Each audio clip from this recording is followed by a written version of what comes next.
Welcome to the Terrible Podcast with your hosts from SteelersDepot.com, where you can find all your latest and greatest Steelers news. It's Dave Bryan and Alex Kozora, always lit, talking Steelers. And now, here's Dave and Alex.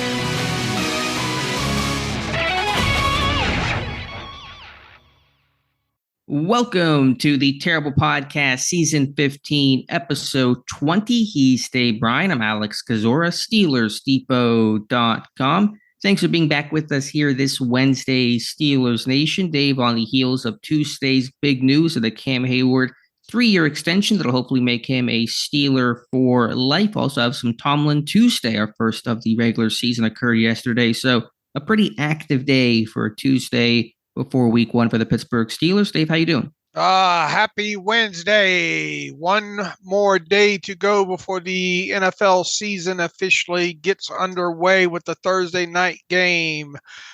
Starting to see all these contracts around the league. Some new contracts start to come in.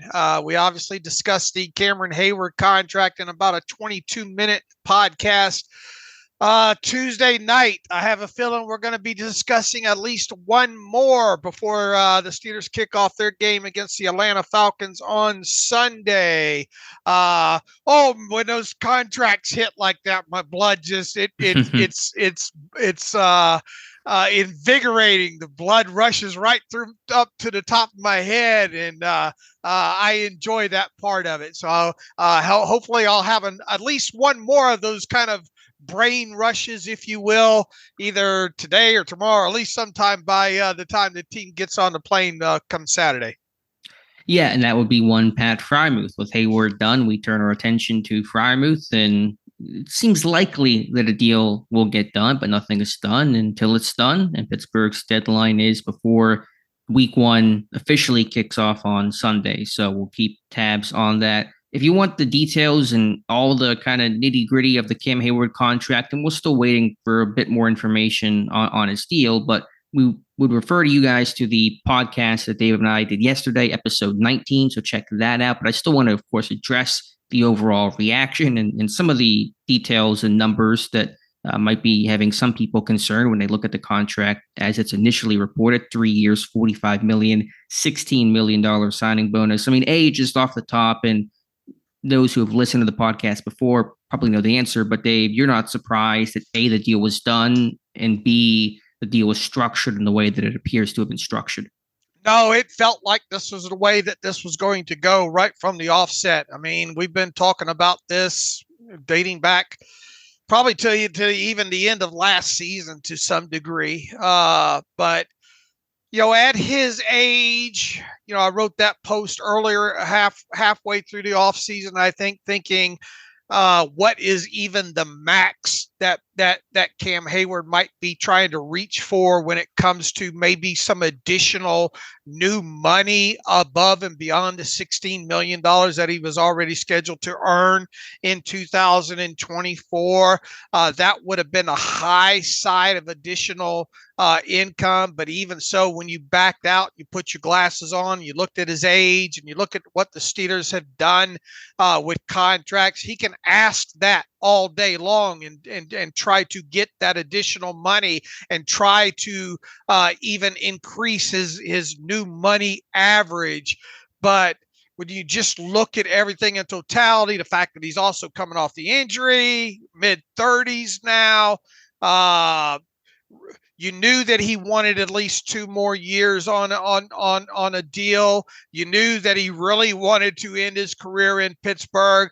All of this pointed toward what we had said most of the offseason, a no new money in 2024 extension and no guaranteed money beyond 2024. So that's exactly what happened. And another recent kind of flurry of our discussion, we discussed the whole, will they take the route? Will this end up taking the route of the Troy Polamalu, Heath Miller situation several years ago and look, that was a little bit different circumstance from the point that the team really needed some salary cap space at the time. But on top of it, both those guys were going into the final years of their contract as well. They did exactly what they did with Cam Heyward, is they gave no new money in the current year that was set to be both those players' final years. They turned all but the minimum that they could for a base salary into a signing bonus. They added 2 years to each of those deals, and then they went from there. And obviously, Troy Polamalu did not even see in any years past that. And I think Heath Miller saw one, did he not? Past that. So they took the same route as they did several years ago with Polamalu and Heath Miller. This was not surprising in one bit. And for people out there that just hate numbers and hate us talking about it, here's the long and short of it. And I said this during the Tuesday night quick podcast there. Cam Heyward was already scheduled to earn $16 million in 2024 before this deal was announced.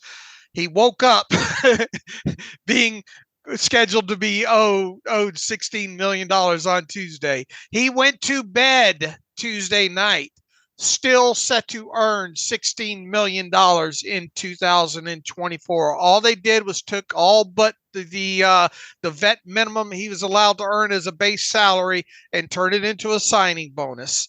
And then they added 2 new years of on the contract, neither of which are guaranteed.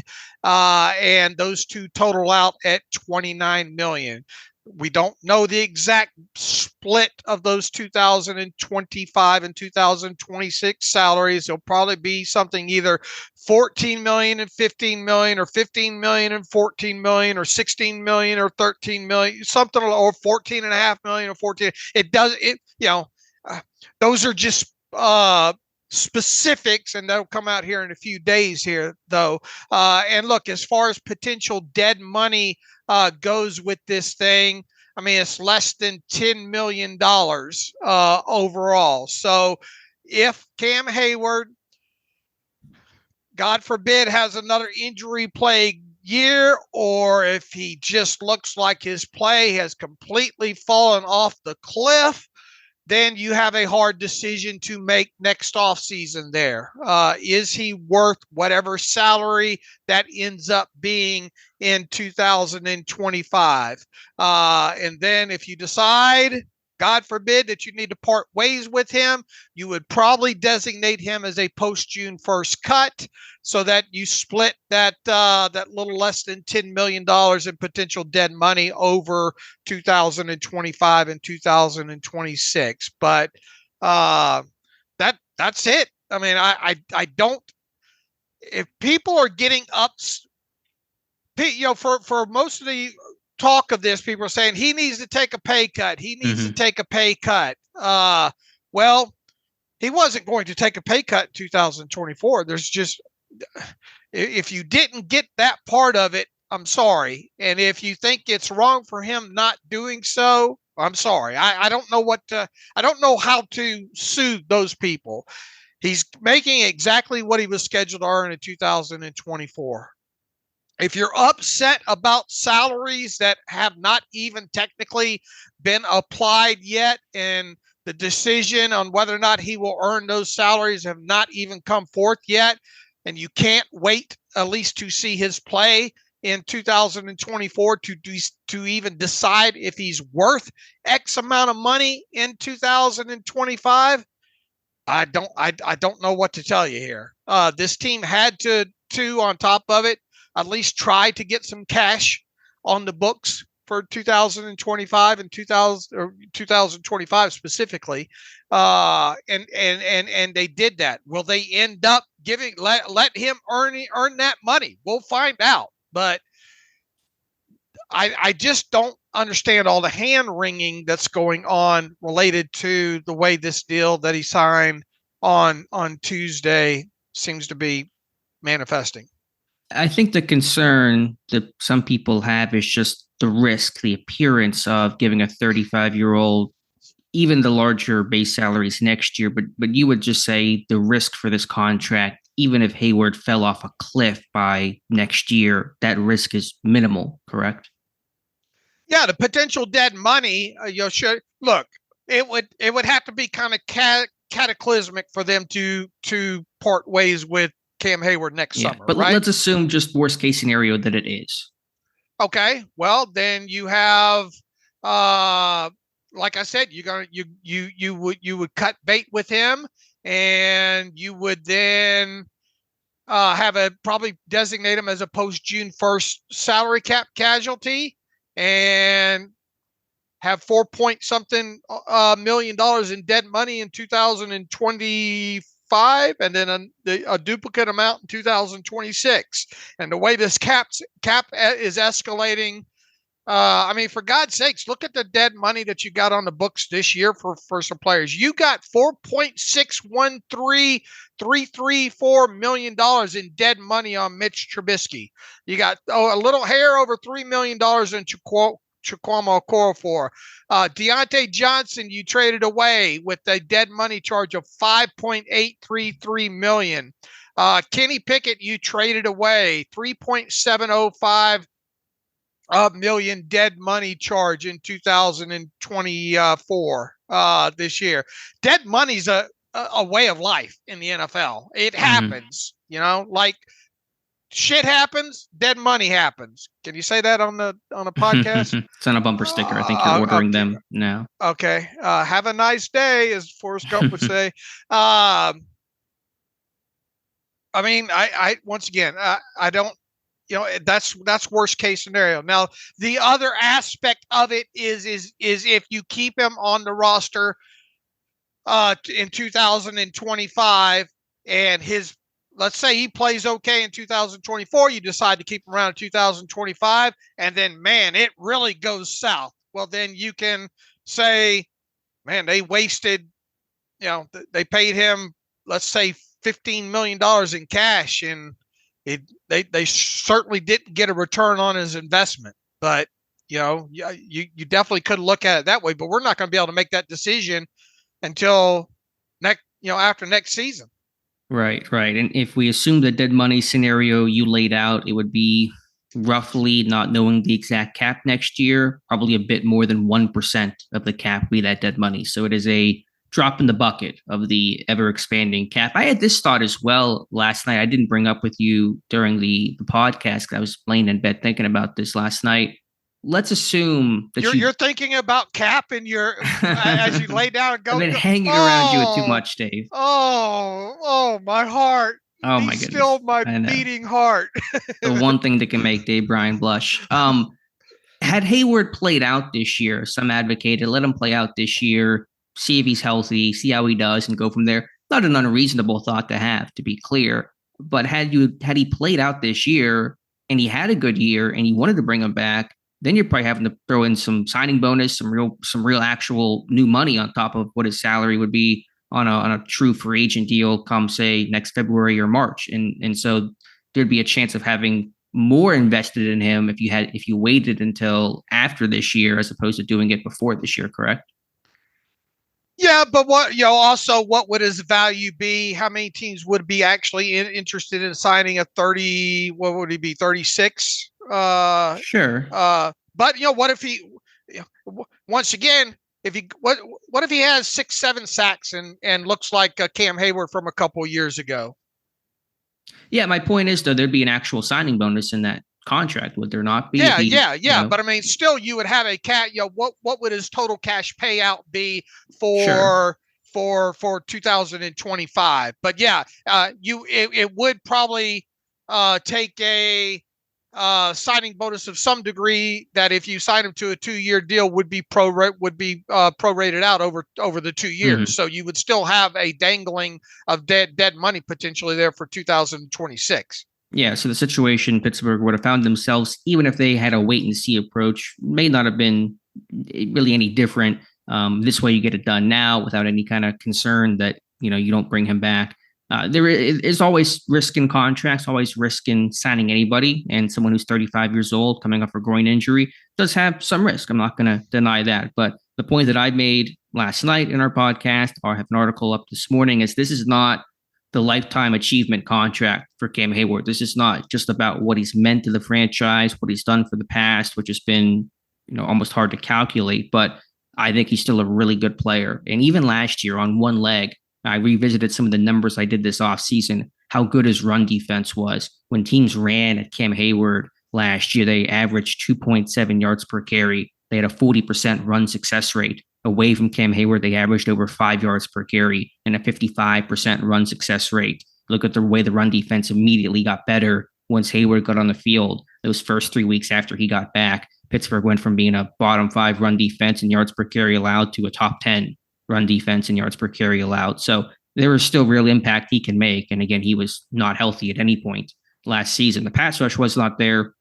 He could not get after the quarterback in large part due to the injury and trying to get back from that before being fully healed. He's looked back to his, generally his explosive and powerful self as a bull rusher this year. So I still think he can be a 6 to 7 sack guy. I think gone are the days in all likelihood of him being a double-digit sack guy, but he doesn't have to be that guy. So I still think there's good tread in those tires on Cam Heyward. Look, before he signed this deal, he was the 19th rated interior defensive lineman in the NFL when it comes to average per year at $16.4 million new money average. Okay. His new money average has now dropped down to 14.5 million, and he's dropped one spot now. He is now he's tied with Eric Armstead of the Jaguars at 14.5 million new money average. So he took a little bit of a haircut in the new money average. He dropped one space in the rankings. Is at least going into 2024. How can Cam Heyward be considered a 20th ranked interior defensive lineman, defensive tackle in the NFL? I say yes. I do too. I know the interior defensive line class has gotten better and there's just stupid good talent out there. But I think if we made a list of the top 20 interior defensive linemen, D tackles, Heyward would be in that top 20. Right. And that's what they're at least telling him he is worth right now this year. Where would you think he would be next year? I know it's harder to project that out. We don't have exact numbers on the contract and the structure, but he's probably going to be lower next year, would he not? I guess it depends on who gets what and who gets cut. You're talking, you're opening up a Pandora's box. That's hard to get a visualization around because you're dealing with an entire league. How many of these guys will be cut around the league? How many young guys will be up for contracts that end up having new money averages greater than 14.5 million? So it's impossible for me to answer. Okay, but he's unlikely to jump into the top 10 next year. Is kind of my point. Oh yeah, he's not going to jump. In all likelihood, he'll either remain about where he's at or drop, let's say, 5 spots. Right. So it'll be even cheaper, relatively speaking, over time. Right. And remember, you invested no new cash this year in him. So the same cash that you had allocated for him in 2024 is still getting paid to him. The only thing you've done is you put on potential cash spendings for 2025 and 2026. Look, will he play out the next 2 years of this thing? As in after this year, the next 2 years, or this year and next year? I mean, the complete contract. Will he play out 2025, 2026? That's impossible to answer right now. Right. I think he certainly could. That is my expectation. I think that final year, 2026, is obviously more unpredictable. I'm pretty confident. Obviously, he'll play this year. I'm pretty confident he'll play next year. Play it out. Where it goes from there, we'll see. But if there's a guy that's going to do it, it's Heyward, because I mentioned this last night too. When you're strong and when your game is built around power, that kind of falls off more like a sloping hill. When your game is built on speed and finesse, it falls off more like a cliff. And so I think that power and strength stays longer than athleticism does. And Heyward, to me, is still as strong as anybody on this team. Yeah. All right. We've looked at that from every different angle right now. Let me ask you one more. Plus, they dropped this cap hit, well over $9 million too, as part of this. Yeah, that clears up cap space this year, which could get added back to a degree with a Pat Freiermuth extension. You talked about that last night, but should still leave this team additional 2024 cap space to do what with? We'll see, but there should be some more flexibility. Let me ask you one other question and assume whatever you want to assume about how the rest of Heyward's career goes, but knowing that or believing that, is Cam Heyward a Hall of Famer? Ross McCorkle had the article yesterday talking about this contract may help be able to ensure that Heyward can play more years in the league and make the Hall of Fame. Do you think he'll end up in Canton? I think what he does in at least this next season will go a long way in helping that. I think he's very borderline right now. I obviously don't think he's a slam dunk if he doesn't play another down right now.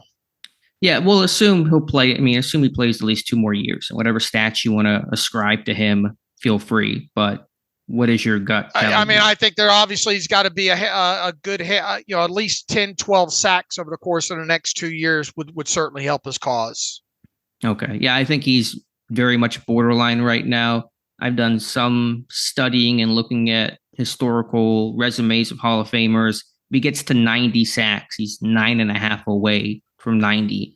History says there's a good chance. Not that that's ironclad, and it's just looking at resumes, and voters are, subjective, not objective, and there's no hit these boxes and you're automatically in the Hall of Fame. But I think for guys with his number of Pro Bowls and you get to 90 sacks, there were very few of those interior linemen who have not made the Hall of Fame, one of which is like Aaron Donald, and obviously he'll end up there on his first ballot. So I don't think Heyward will be a first ballot guy. If he gets to 90 and hopefully a little bit past that, there's a decent chance he'll get in within the first probably couple of years of being eligible. Yeah, look, if he stays healthy this year, he is surrounded by a nice group of front 7 guys, and if those guys stay healthy, it could very easily equate to some very respectable numbers for Cameron Heyward as a byproduct of that. And if he goes out there and has another 6, 7, 8 sacks in 2024, stays on the fields, good against the run and all like that,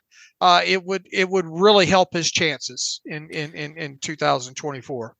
Last year for the Atlanta Falcons, Calais Campbell at age 37 had 6.5 sacks. You think Cam Heyward goes over or under 6.5 sacks this year at age 35? What was the over-under presented to us in the live stream the other night? Do you remember?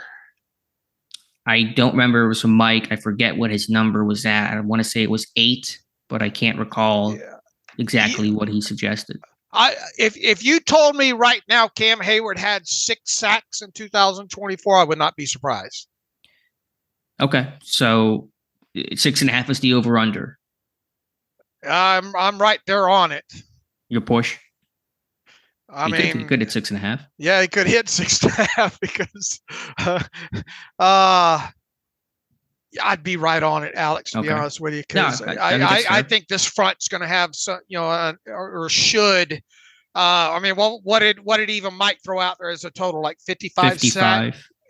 And these, you got a lot of guys out there in this front if they stay healthy for that to be distributed around to, right? Mm-hmm. And sure. if TJ gets a lion's share of that, let's say TJ hits 20, that leaves 35 for how many other players, So, I think 6.5 or 7 is a realistic number. Boy, if he exceeds that, boy, it's a fantastic year for him and presumably this defense. If Heyward's able to get, even if he hits double digits, he'll basically be one of 2 D tackles at his age to ever do it. Him and Steve McMichael would be the 2.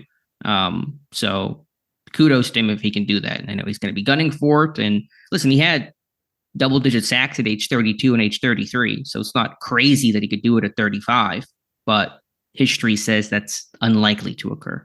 All right. All right, good discussion there. I'm happy with the contract. I'm happy it got done personally, but also professionally as Heyward the player is just good for Pittsburgh. Did you question whether or not it get done? I never did.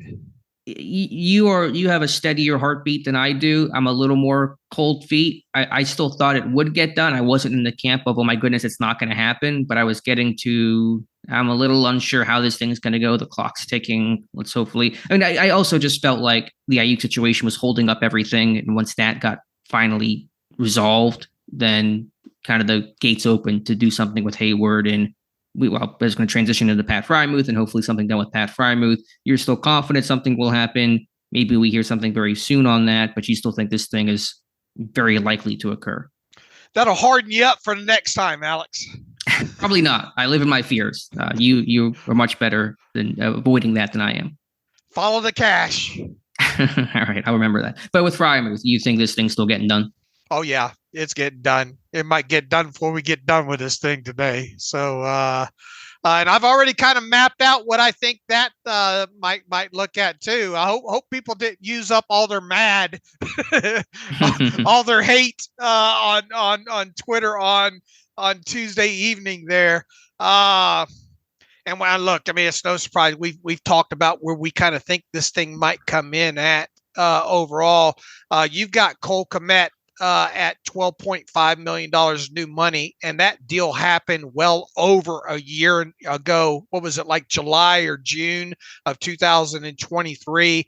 That deal happened. So that thing's already got some age on it at this point. Obviously, Cole Kmet, one of the younger guys in the NFL, up and coming tight ends. And then I view that as sort of the floor with APY when it comes to Pat Freiermuth, and I view the ceiling at Mark Andrews at $14 million new money average. Is it impossible that Freiermuth exceeds Mark Andrews at $14 million? You know me, I'm not going to paint myself in a corner here, but I will be a bit surprised. Could he equal Mark Andrews? I suppose that would feel on the rich side to me if they went that high, and if they obviously exceeded $14 million in new money average. Yeah, that would raise my eyebrows a little bit, Alex, to be honest with you. Mark Andrews is the 5th highest paid tight end in the NFL right now at $14 million. Travis Kelce leads everybody at $17.125. TJ Hawkinson is second at $16.5 million.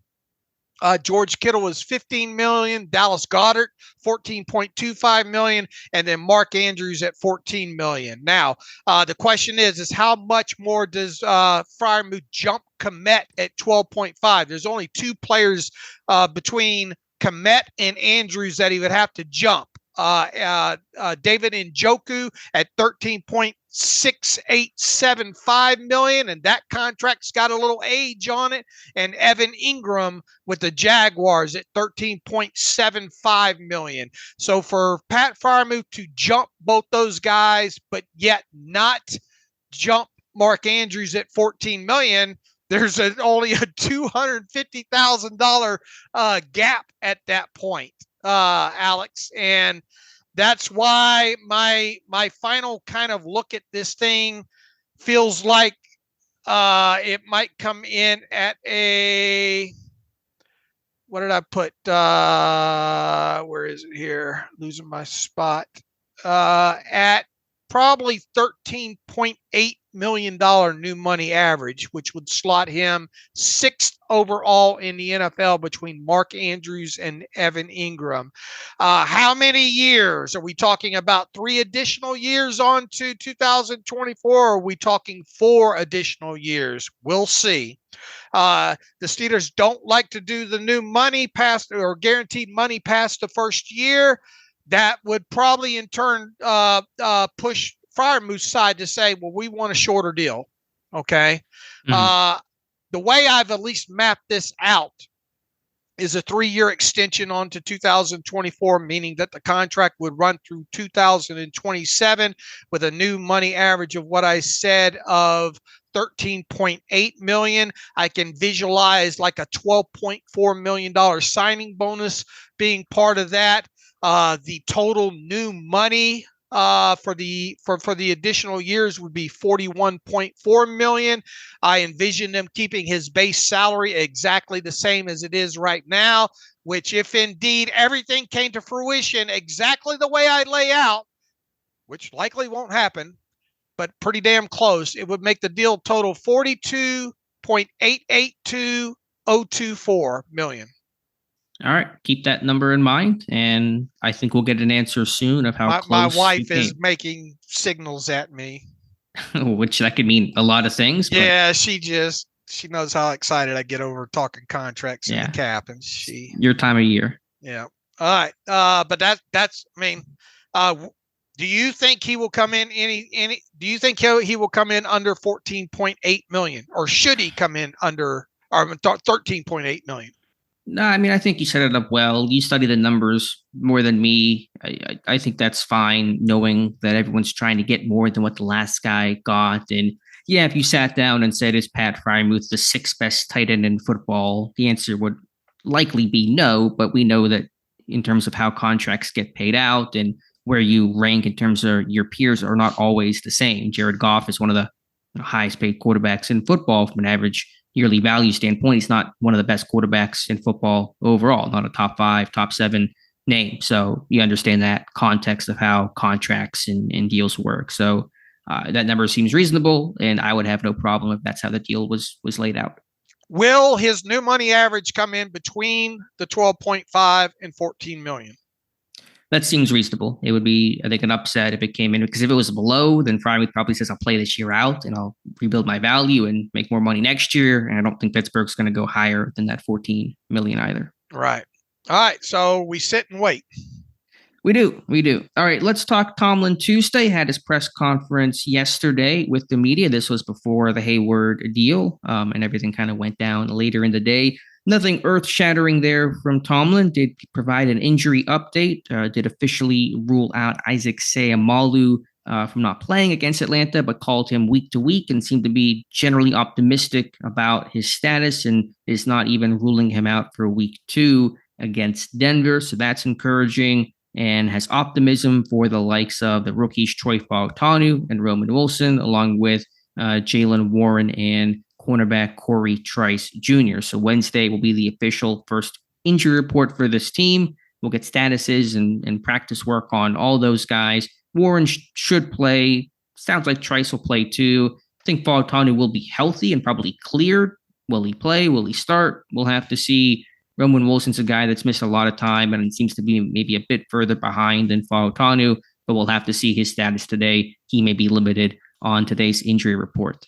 Yeah, we do get our first injury report of 2024 today, so that'll be interesting to watch play out. We have a little bit of breaking news coming in. Boston Scott, who was signed to the practice squad recently here, has been placed on the practice squad injured reserve list. And the team signing Aaron Shamklin to the practice squad to replace him. So unfortunate for Boston Scott, who's had some NFL experience and would have been useful in that Giants game. I guess maybe he could come back by then. Don't know the extent of injuries and exactly how practice squad injured works. But Shamklin to replace him, who I thought had a decent summer, played some special teams, looked explosive. Him and Jonathan Ward will now be the team's 2 practice squad backs. Yes, they will. And let's see, is that all the breaking news we have right now? Unfortunate for him. Didn't even make it through week 1. Yeah. So when you said breaking news, I didn't know where we were going with the story there, but not Freiermuth, but still notable and unfortunate, like you said, for Boston Scott. Yep. All right. So Tomlin injury overall, do you think? What is your thought on Fautanu in terms of will he dress? Will he start? What's his status going to look like for Sunday at Atlanta? Yeah, I think we'll get a lot of our answer. A good idea today, but Mike Tomlin said that he's ramping up and seem to be pleased with what he did on Monday. Obviously, Tuesday was an off day. I think Wednesday will go a long way in determining that. How many weeks has it been since that actual injury happened now? It happened in the second preseason game. It Yeah. was the first preseason game. First preseason game. Against Houston. About 3 weeks, roughly. Let's see. What was the actual date on that? Yeah, August 10th, top of my head. I don't have the schedule pulled up here. Let me pull it up real quick here. I want to say about 3 weeks since the August 9th. 9th. Okay, so getting close to a month. It'll be almost a month by kickoff. Yeah, so I'll go ahead and guess that he'll be up and active. Obviously, I'll be a bit surprised if he starts, but I'm optimistic that he will dress and be a backup. Okay, I'm with you. I'll go with you on that one. If not him, then your backup tackles get kind of shaky. You got Spencer Anderson, but he's going to be starting at left guard, as Tomlin also confirmed that Anderson will be next man up to replace Seumalo. So I'll hold hands with you on that one, Dave. I think Fautanu dresses, but it's the backup. I think Dan Moore Jr. is at left tackle, and Broderick Jones is at right tackle. All right, and as far as the other injured go, obviously Seumalo will be out this week. Probably a good chance Roman Wilson, regardless of his health, is inactive anyway. Just too much time missed. So that'll be him. That'll give Scotty Miller, Calvin Austin to have the opportunities, along with Van Jefferson and George Pickens. We'll see if any elevations occur. Mike Tomlin did allude to that, I think, in regards to a question about Beanie Bishop and would he be the starting slot corner? Could we see a Thomas Graham get elevated? Matthew Marks, you wrote about that this morning. Something to watch for during those Saturday elevations. Absolutely. We'll get all we need as far as a potential inactive list goes, depending on what happens on the Saturday potential elevations. What else from Tomlin? I'm going to kind of scroll through what we wrote about to see what kind of stuck out the most. The first presser can be a little drier because there's not really any games to go off of and more reaction to have. He talked about the challenges of preparing for the Atlanta Falcons with the new coaching staff and was asked along the lines of how much does Arthur Smith help in preparation? And, in so many words, he said, look, Arthur Smith, knows a lot of the personnel over there that they have and probably the strengths and the weaknesses of said personnel when you talk about individually and probably collectively as well too. But as far as schematics go, the team has to rely with Kirk Cousins coming in. Obviously, Kirk Cousins is not playing during the preseason. You have to roll back to what he did in Minnesota. You can probably got a good idea of what Kirk Cousins can do and can't do regardless of the schematics and the offense that he's in at this point.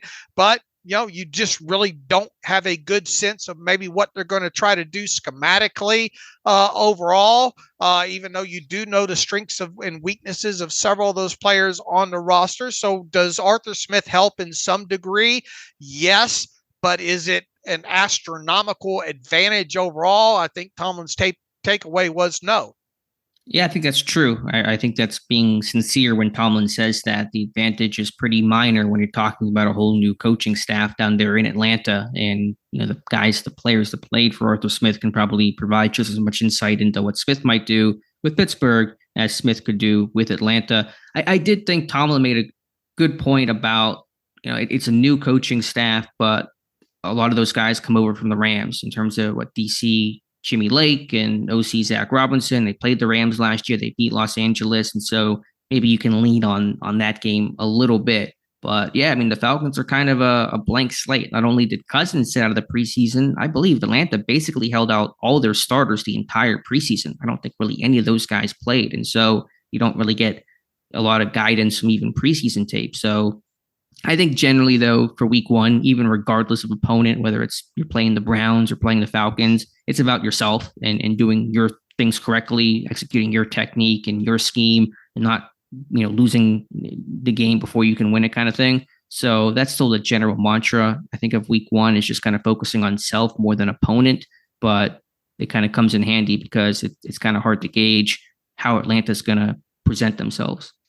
And look, you look at it from Atlanta's point of view too. They got several years of Arthur Smith as an offensive coordinator. They probably got a good idea what Arthur Smith wants to do offensively, schematically.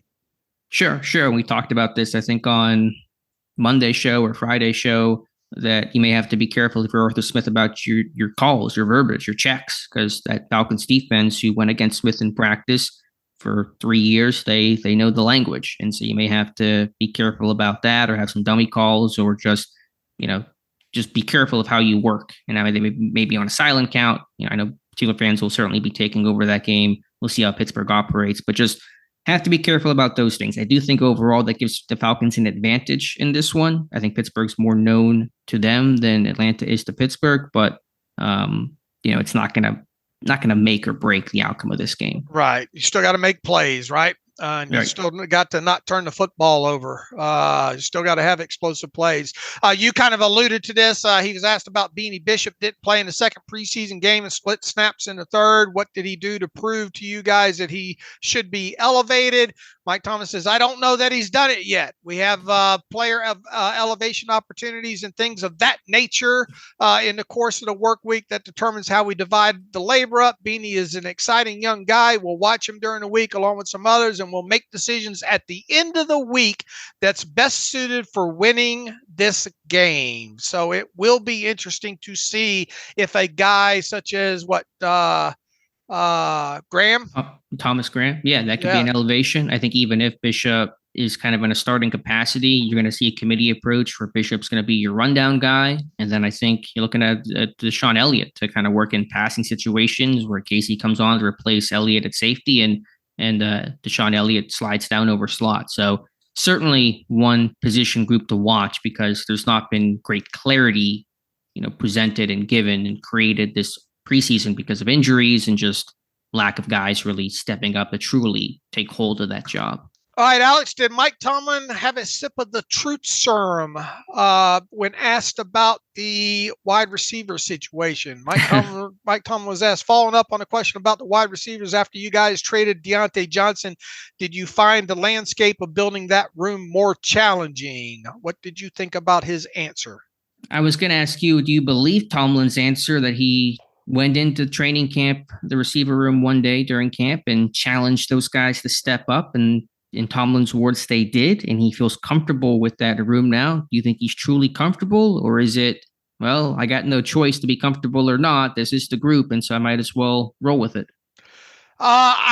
There's parts of this that there's truth. Do I think that he did go in that room and voice his concerns at some point? Yes, I do. Me too. Is he going to come out and tell us, you know what? I went in that room. I told him my concerns, and you know what? They let me down. They're not the droids that I was looking for. Kind of situation here. What else is he going to say in that situation? I mean, it's true that Van Jefferson, Scotty Miller had good and consistent training camps, and Tomlin made sure to really talk up those two guys in particular. Better floors, which I will say this: him mentioning both those guys and saying higher floors did resonate to me. I came out of training camp and the preseason based on what I had known about those two guys from the moment they were signed, thinking that maybe they do have higher floors. And I think that's true. I mean, they had comfort in knowing the Arthur Smith system, both in Atlanta last year. And so that probably gave them a leg up to hit the ground running with this new offense, even maybe more so than some returning Steelers. Yeah, they have higher floors. They're veterans. They have good skill sets. They work hard. Question is, how high is that ceiling? Are we talking ranch level, with just one floor, or are we talking multi-level? And that's the concern here, is what is the ceiling for them and by extension for this offense? Right. Is it enough? Yeah, and it's still hard to make me think that it is enough to get to where Pittsburgh would ideally want to be. I mean, again, in these Arthur Smith systems, can you win without, number 2 receiver? Yeah, I think you can do that the way this offense is built, but can you really go on a run? And how much, faith and risk do you place in George Pickens for him to stay healthy and be productive and not be game planned away? If any of those things occur, then I think you're in real big trouble. Right. But that is the answer from Tomlin, and time will tell exactly how that room sorts itself out beyond George Pickens. Anything else from Tomlin? Got a Kelvin Beachum name drop in his press conference in regards to Spencer Anderson. Talked about how Anderson, like Beachum, their rookie years were making the team on versatility. Remember, Beachum was initially tried at guard, even some center talk before he settled in at left tackle. Anderson settling in at guard this year in his second season, and said, Anderson would be fortunate to have the longevity that Beachum has, who is still in the NFL.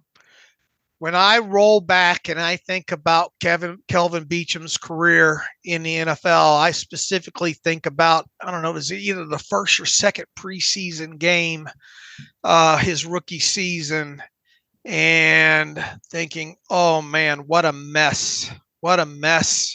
This guy is destined for the practice squad. He's not going to make the 53. And he obviously did. And then not only that, he went on to, become starting left tackle for this team, and probably would have held on to that spot even longer if not for the injury that he had that gave birth to Alejandro Villanueva at the time. And then obviously has since more so flipped over to the other side, but can still obviously play both. The fact that a guy with because he doesn't have a classic build either, does he? He's got kind of that long torso build. All of this is to say, you really got to, as Hines Ward would say, take your hat off and hand it to Kelvin Beachum for the NFL career that he has put together. And if Spencer Anderson's career path goes the path of Kelvin Beachum, what a find, and or even half the career that Beachum has had. Beachum has 149 career starts. If you would have told me after that first or second preseason game that was going to be the outcome, I would not have believed you with him. It just goes to show you that players can develop and players can become better players than what you initially see right out of a preseason slate. What is the record for most starts by 7th round pick in history? I'm going to try to look that up right now. All right. Well, while you do that, he kind of pointed to Spencer Anderson's versatility, and we've talked when Spencer Anderson was drafted about all the positions he played along the offensive line in college at Maryland. I think the thing that we noted here more recently, when it was looking like Anderson will be the starting left guard here, is that he actually did not play a lot of those snaps in college at left guard. And on top of that, so far, at least this past preseason, did not play a lot of snaps at left guard. This is a very important game against the Falcons to find out, how versatile he is. If he puts up a good showing here against the Falcons at left guard, it'll give this team a lot of confidence moving forward, potentially about that position flexibility, even after Isaac Seumalo comes back. Because once again, you've got a guy that, let's face it, he could probably technically play all 5 spots in a pitch along the offensive line should you need him to. You don't want to get in that position, but you never know. Position flexibility can come in huge. So this is a big game for Spencer Anderson at left guard. And I like what I saw top to bottom from Spencer Anderson outside of that 1 sack that he gave up during the preseason this year. And I think you even kind of noted coming out of training camp that Spencer Anderson did everything that you would ask for out of a second-year player.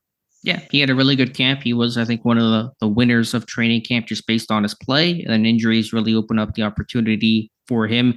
It'll be a big test for him and Zach Frazier to see Grady Jarrett in week 1. Not easy, but it's going to be a great litmus test for both of those guys.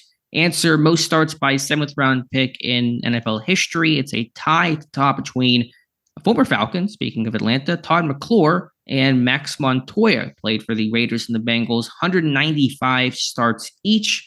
Other notable names on this list: Tom Nalen with 188, Shannon Sharp, 169, Hall of Famer Larry Wilson, 163, and Donald Driver. Didn't know he was a 7th round pick with 155, but there's a 26 guy 7th round picks that have had at least 149 career starts, a short list, and Beachum is on there. All right. We'll definitely be keeping our eye on Spencer Anderson this week. What did you think about Mike Tomlin's answer to where do you see this offense? Do you believe it has more firepower than it did the last few years? And Mike Tomlin said, I'm not interested in making you comfortable today, to be quite honest with you. Those are just words, and really at the end of the day, it's somewhat meaningless. We'll have an opportunity to put some tape out this weekend that's kind of reflective of that discussion. I'm more of a doer than a talker. Talking glowingly, particularly when you're undefeated this time of year, is easy, and I'm not attracted to easy. We're just going to work, and we'll put tape out there that's reflective of our intentions. In other words, we'll wait and see. Yeah, I can appreciate the honesty there, and basically saying, listen, the words don't matter. We can talk up this offense and talk about how great we think it's going to be. None of that matters once the ball is kicked off Sunday, which is the absolute truth. Results have to occur. We can talk up this offense last year. Didn't work out. Talk is cheap. So I'm good with the answer that Tomlin gave. More glowing words out of Mike Tomlin's mouth for rookie Peyton Wilson. He says he's a talented guy. He's quick and eager learner. He doesn't make a lot of mistakes twice. He's got a skill set that might allow him to contribute, particularly in some passing circumstances. He's an easy runner, just like you, Alex. You're an easy runner. Me and Peyton, same 4-4. He can cover people, unlike Alex. We'll just continue to carve out a role for him, but make no mistake, we're excited about the prospects and his talent level. Yeah, could certainly see him in some nickel packages. The way they showed it briefly in the preseason was in base. It was Queen and Roberts and nickel, Queen and Wilson, then of course Queen and dime packages. So we'll see how things get distributed, but that could be a realistic scenario in week 1. What about Mike Tomlin on Russell Wilson's ability to throw the deep ball and him put it saying, right in your shirt pocket, Dave? Yeah. Is that true? His deep ball is great. I mean, and I think people get wowed by just pure arm strength. How far can you throw the football? But accuracy matters so much in those situations, and those are so difficult to place well for the receiver. But yeah, I think Wilson and Fields, to his credit as well, both have excellent deep ball accuracy. All right, kind of winding down, was asked about the distribution of running back reps. How would Jaylen Warren's injury affect that? The main takeaway here is health and game plan is probably going to dictate where how the workload gets distributed between the running backs. Yeah, it wasn't much of an answer, but I think it'll be pretty similar to last year. There'll be ebbs and flows. I think Arthur Smith might ride the hot hand more than past years in Pittsburgh. I think Jaylen Warren could see some more goal line carries, but I don't believe the distribution will be dramatically different than last year. I agree. All right. Was there anything else? What'd you think about George Pickens' growth? Yeah, it's kind of, it's one of those, like, you have to say that you're confident in George to handle adversity, but you're just kind of holding on this season. So we'll see. Something will come up. Hopefully it's more minor overall. There'll be some frustration over the course of the season, but Tomlin has always stood by George Pickens publicly. And I think that's done intentionally to make sure that Pickens knows that there's someone in his corner and fighting for him, because I know Pickens can get a lot of critique and criticism online. Some of it deserved. Certainly last year, there was, he made waves and put himself in headlines for all the wrong reasons. But I think Tomlin wants to know that they have his back. All right. Any other huge takeaways from Mike Tomlin's presser? No, that was it overall. Let's just go back to one other salary cap situation thing, and we'll just spend a minute on this. But I talked about after the Ayuk situation got resolved, okay, the saga there ended, but there's going to be more sagas upcoming when it comes to wide receivers. George Pickens next summer, pay him or not. Also on Deebo Samuel, maybe you would get some trade discussions this year if the Niners were happening to have a poor season, but the Niners restructured his contract, and so it would seem like unlikely to be traded, even more so during the season, correct? Yeah. The fact that they restructured, and it sounds like it was almost a full or was a full restructure on Deebo that the 49ers just did. You don't do that with the intentions of creating more dead money out in front of you just to trade away a player in a few months from now. Would it be harder to trade him in the offseason? It sounds like it, But do we think they're going to keep both Ayuk and Debo for 2025? I've always kind of felt that was an unlikely scenario. I think most would, but it seems a lot more likely now. Man, they have restructured so many contracts, and they have so much cap space available even now after doing the Ayuk deal and redoing the Trent Williams contract just yesterday. They still have this huge amount of cap space that they're going to roll over to whatever's left. They're going to roll over to 2025. And yeah, they'll have the Brock Purdy contract to do, but typically the first year as far as cap space goes is a little easier to deal with a mega contract like one he's probably going to end up getting. It feels to me, Alex, the way they have managed their cap situation this offseason, this feels like a 3-year plan for them, or at the very least a this year and next year plan of trying to keep this thing together as long as they can and try to see if they can win a couple of championships. So from where I sit right now, I mean, obviously a lot of things can change because of the play of a player on the field, but I would be a bit surprised if Deebo Samuel's not a 49er in 2025. All right, fair enough. We shall see, but at the least it should really eliminate any trade talk in season and maybe quiet things in the off season, which I'm all for. Right.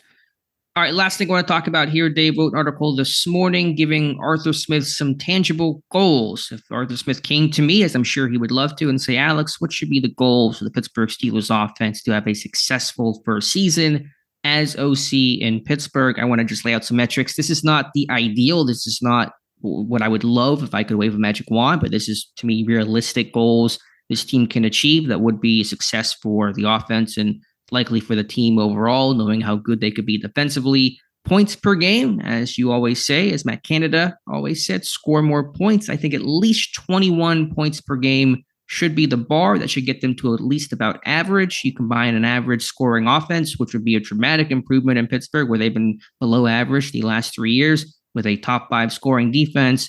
That's a recipe to get you back into the playoffs. Yeah, if this defense is as good as they think and we hope and we think that it might be, increasing your points per game by almost 3, right? Yeah, basically which I know doesn't sound like much, but it's going to matter in tight games. And listen, I would love it to be a top 10 offense. They are fantastic, but in terms of what's realistic and what would be a leap for them comparatively, even 21 points per game, I think is enough. All right, I like it. Second one.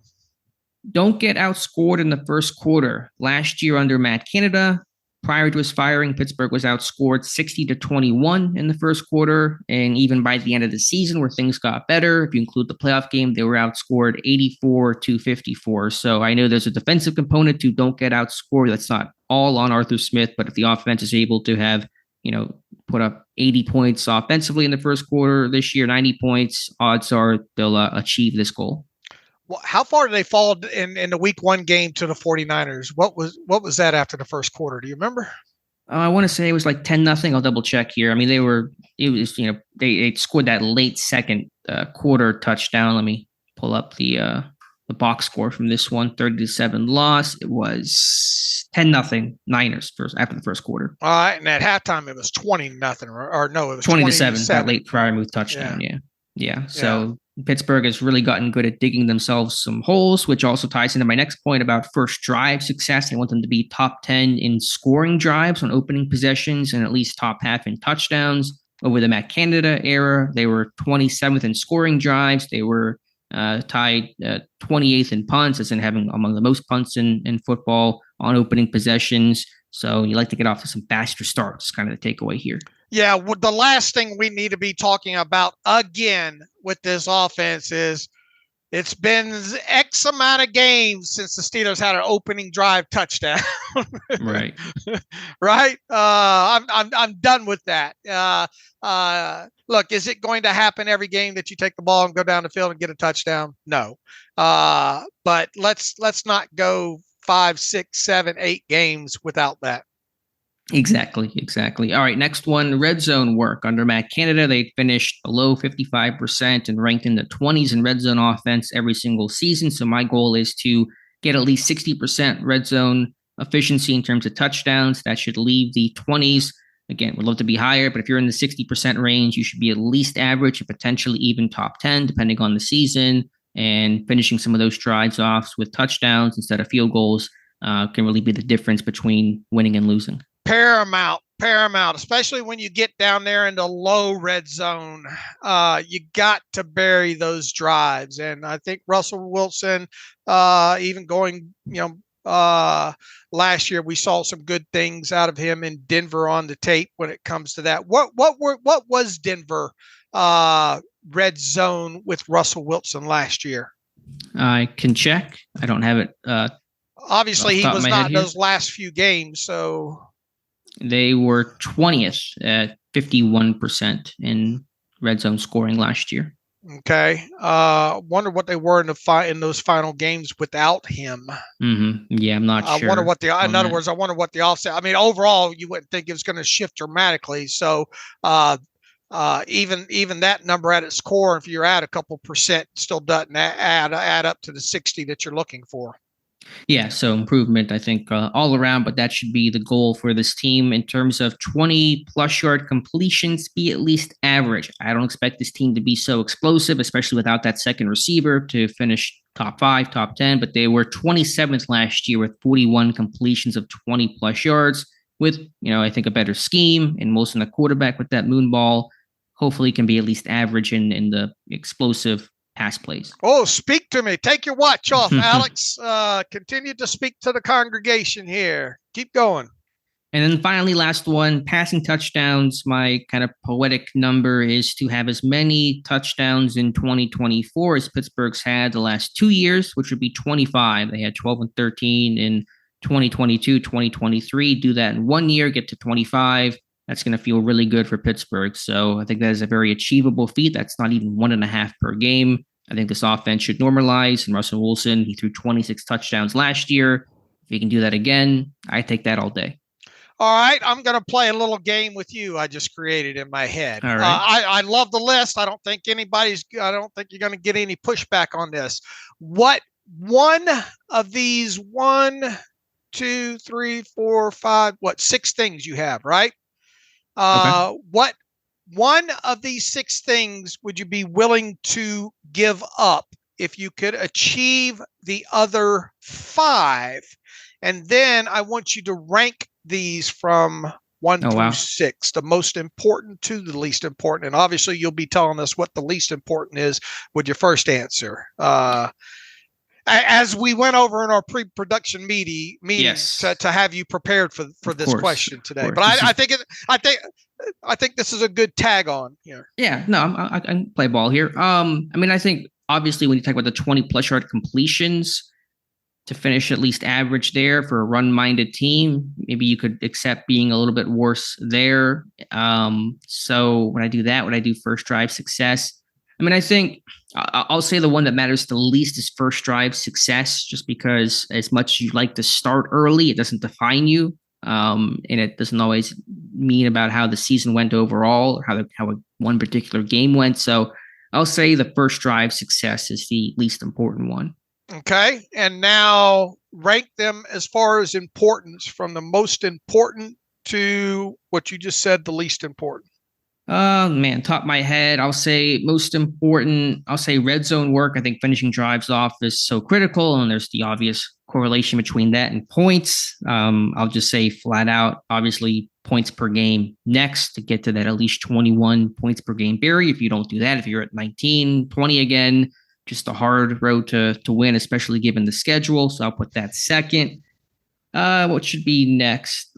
Just kind of some of these go hand in hand. Obviously, passing touchdowns, you get to 25. That means you're probably finishing some drives off. You're scoring points per game. I'll put that third. I'll put the first quarter stats fourth. Don't get outscored first quarter. That's a larger chunk than the first drive. You don't want to be behind or have to constantly trying to play catch up. I'll put that next. And so that would lead the first drive success and the 20-plus yard completion. So I have the First drive success last, so that means 20-yard completions would come next. Like I mentioned, for a run-minded team, that may matter a little bit less. And then, again, the first drive success will bring up the rear. All right. What would be fun is for you to revisit this after the first 4 games. Yeah, I plan to do it at least after the season, but I think we'll check in periodically throughout the year and see how on pace they are for these goals, which I think are all very realistic and not pie in the sky. All right. I like it. Good all right, job. Dave. Anything else here to talk about? If not, we can get to some reader emails and close out today's show. All right. Tell people while I search here what we're hoping to do on Friday's show. Yeah, hopefully have a guest on.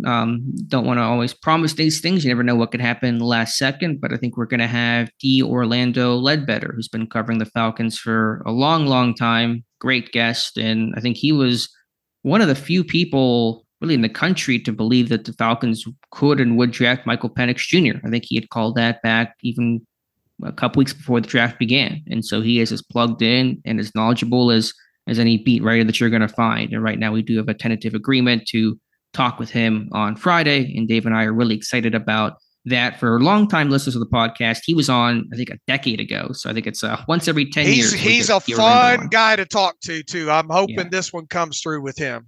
Yeah, so that is scheduled, and hopefully it goes through, and that'll be on the Friday show. And we'll be doing our predictions and all like that, right?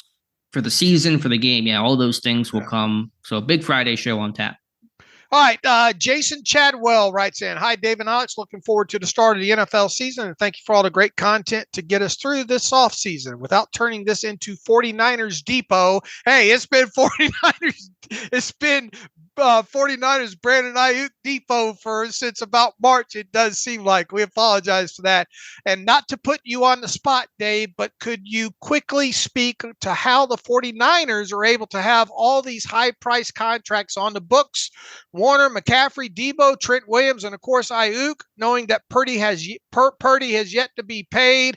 As always, appreciate the cap and contract knowledge." Jason, we kind of hit on that earlier in the show here. This team, man, you look at the restructures that this team has done this offseason. I thought I had it pulled up somewhere in here as far as restructures go. Let me see if I can pull up a list real quick on the 49ers here. I know they did Hargrave earlier in the offseason. I know they did Warner, Kittle. They just did Debo, Samuel. They did. Oh man, who else did they do, Alex? Yeah, I mean, Nick Bosa. They did earlier in the offseason. They did some finagling with McCaffrey. They obviously signed Ayuk. They even redid Kyle Juszczyk's contract. Did they do Leonard Floyd's as well too? I don't remember that one, but what they are doing is they're restructuring these things, creating a lot of cap space for this year.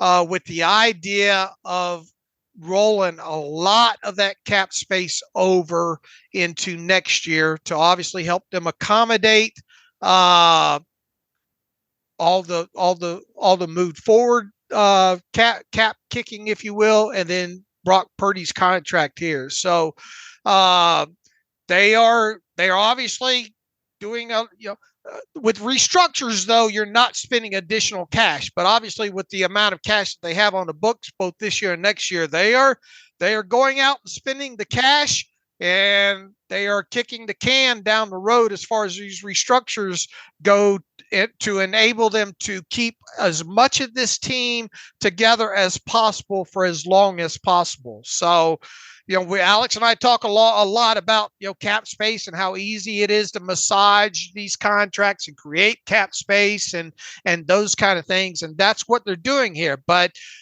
at some point, like the Rams did a couple of years ago, you can't keep these super teams together forever. but it does appear as though that they're at the very least trying to keep the core of this 49ers team together, not only through this year, but next year as well, too, and probably a smattering of them through 2026.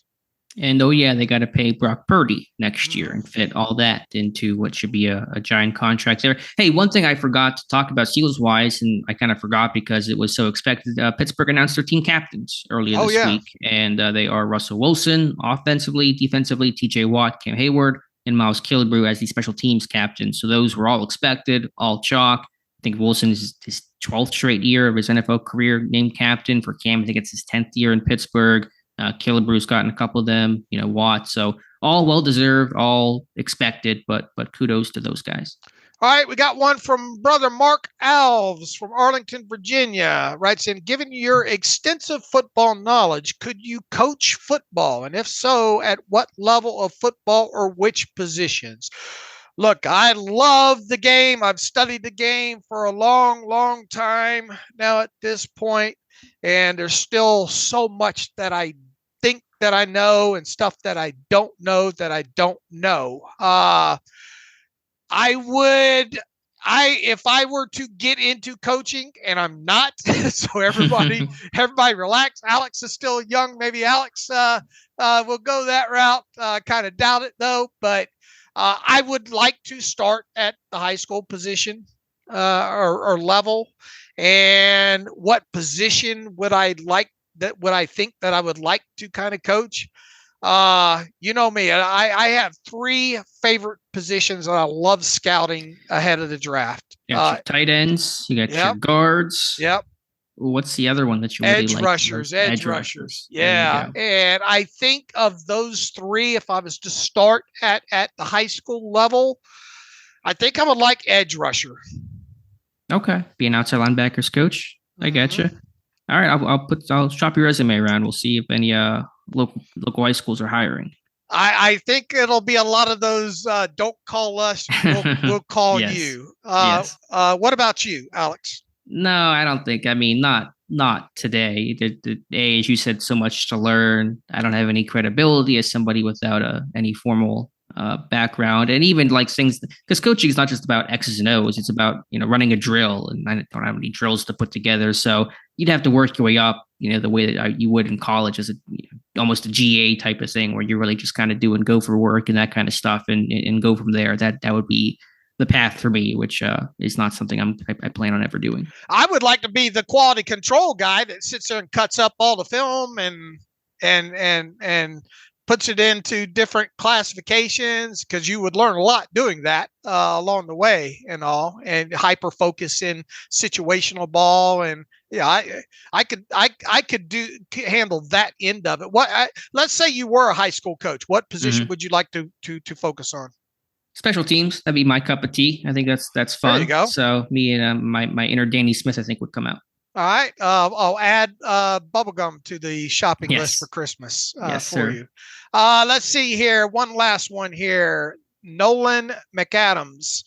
Questions about the future. Dear David Alex, just want to start off by saying I love the show. Listen to each and every episode. Thank you, Nolan. My questions all relate to the quarterback position. If for some reason both Wilson and Fields don't have the year that the team is hoping for, i.e. they are losing games they should win, etc., can either of you give me an idea of how quarterback friendly of a system Arthur Smith runs? I ask because we all know this team doesn't have a quarterback under contract after this season, and as a fan of sustainable success, I want the team to draft a quarterback and develop him. Obviously, we have to see how the 2024 season plays out, but I am just curious, what say you? So from an Arthur Smith perspective, let's say neither of these quarterbacks work out, end up being the future past this year. How friendly is the Arthur Smith system to even, let's say, a highly drafted rookie quarterback coming in, or a guy with 12 years in the league? Yeah, I mean, that's hard to really couch and quantify. What do you mean by friendly? How do you define that best? And really, every system should be quarterback friendly if you're a even half decent coach, because that's how you build your whole offense around that. I think it's friendly from the aspect of it demands less out of the position. It focuses on a good ground game and ball control and play action. I think schematically it helps get guys open. So I think those things are more inherently quarterback friendly. And so I think it is a friendly system, so to speak. But we're still getting to kind of learn about some of those things too. This year will be telling. And I don't know, it's hard to really define what would be an unfriendly system to a quarterback, but I think one where it asks the quarterback to not do everything lends itself to being friendlier. And obviously, Arthur's been around the block a few times. I've enjoyed his coaching tapes. I know you have. Yeah, that's learned a lot from his one clinic when he first got hired in Atlanta about his run game philosophy, which was, I think, really important to me to learn about, how he thinks and how he acts and what he'll bring to Pittsburgh. All right, good question, Nolan. Appreciate you. Don't be a stranger. All right, anything else you'd like to add before we get out of here? As soon as we get out, the Pat Freiermuth news will break. Yeah, and if something does break today, I think we'll probably do another emergency podcast to cover those details. But I think you've covered it pretty well about what to expect on that. But no, nothing else to add. Again, injury report, practice today, come back on Friday, and go from there. All right. In the meantime, you can follow me on Twitter/X at Steelers Depot. Follow Alex at Alex_Kozora. Follow the show at Terrible Podcast. Email the show, theterriblepodcast@gmail.com. If you like what we do, want to donate, SteelersDepot.com. Hit the donate button up right navigational bar. Also, if you like an ad-free version of the site, SteelersDepot.com. Hit the ad-free button. Follow the directions that way. Appreciate everybody listening to the show, reading the site, interacting on social media. Love everybody. Thank you for the support. So until maybe Friday, maybe sooner, as always, thanks for listening to the Terrible Podcast with Dave and Alex.